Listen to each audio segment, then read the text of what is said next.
मेरे कारण से मेरे सुदामा की ऐसी दशा हुई है, मेरे कारण से सुदामा ने इतने कष्ट उठाए हैं, मेरे कारण से मेरे मित्र के चरणों में कांटे चुभे हैं। भगवान के आंखों में अश्रु बहने लगे और भगवान ने अपने नयनों की नीर से सुदामा के चरणों को धोना शुरू किया। एक एक कांटा भगवान अपने मुख को लगा करके अपने दांत से सुदामा के चरण से निकाले। सुदामा को सोचना ही बंद हो गया। जिस कृष्ण के विषय में मैं ऐसा विचार रखता था, मेरा कृष्ण, उसको कोई समझ नहीं पाया। अब सुदामा चरण धो दिए, महारानियां पटरानियां सारी। भगवान आज तक इस मित्र के बारे में हमें नहीं बताया, ये विशेष ही है। सारी अलर्ट हो गए एकदम।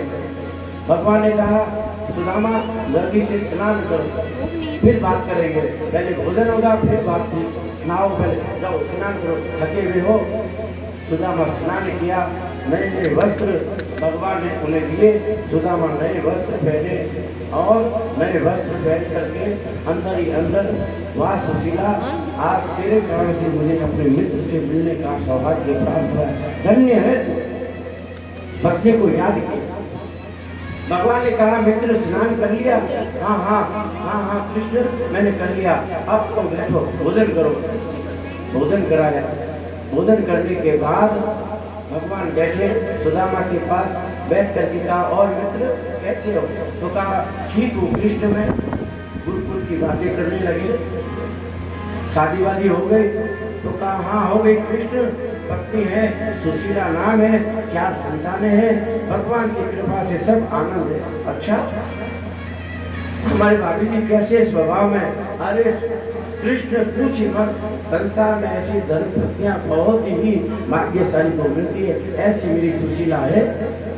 अच्छा ऐसी है क्या? भाभी को बता करके आए हैं या ऐसे ही चले आए? अरे उसने तो भेजा है। अच्छा भाभी ने भेजा है, क्या बात है। तो भाभी ने भेजा है, तो भाभी ने देवर के लिए कुछ भेजा कि नहीं? जैसे क्या कहते ही अपने पोटली पर हाथ चला गया। फटी हुई धोती में जो तंदूर थे याद आ गए, उनको हाथ लगा करके मन में विचार किया, अगर इस ऐश्वर्य के सामने मैंने ये तंदूर कृष्ण को दिए तो मेरे मित्र की क्या इज्जत रह जाएगी, ये परिवार वाले क्या सोचेंगे, ऐसे फलीचर मित्र रखते ना ना, मेरे मित्र के इज्जत पर कोई भी बात ना आए, मुझे ये नहीं बताना। कहा नहीं नहीं, तुम्हारी भाभी ने कुछ नहीं भेजा, कृष्ण कुछ नहीं भेजा। तो ये छिपा क्या रहे? ये हाथ से अपने क्या ढक रहे? नहीं नहीं, ये तो कुछ नहीं, ये तो बस ऐसे ही है। ऐसे ही है? ऐसे क्या, बताओ मुझे। अब तो झपट्टा मारा, मार करके वो पोटली भगवान ने सुदामा के हाथ से छीनी, पोटली को खोला, खोलते ही उसमें तंदूर थे। तो कहा कि ये भाभी ने भेजे? तो कहा हाँ, और मुझसे छिपा रहे, ये मेरे लिए थी ना? कहा मित्र फिर कोई गलती कर रहे। याद आया, भगवान जानते थे सुदामा दरिद्र क्यों है। भगवान ने मन में विचार किया कि एक बार गलती सुदामा ने की। गुरुकुल में गुरुजी ने चने दिए, आधे इसके आधे मेरे। सुदामा को भूख लगी मार्ग में, सुदामा ने सारे चने खा लिए। जब मैंने पूछा भूख लगी है, कुछ गुरुजी ने दिए हैं? तो कहा मैंने कुछ नहीं दिए, मेरे हिस्से का भी ये खा गया, दरिद्र बन गया।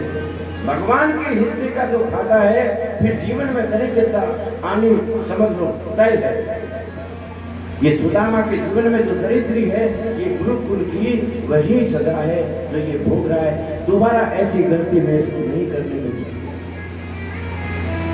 मित्र भाभी ने भेजे, मुझसे छिपाना चाहते हो, लाओ अब तो मैं इसको मेरे भाभी के भेजे हुए उपहार को मैं चखूंगा। भगवान ने एक कौर लिया मुख में, दूसरा कौर लिया, जैसे तीसरा कौर लेना चाहा, रुक्मिणी जी आई, आकर के हाथ पकड़ लिया।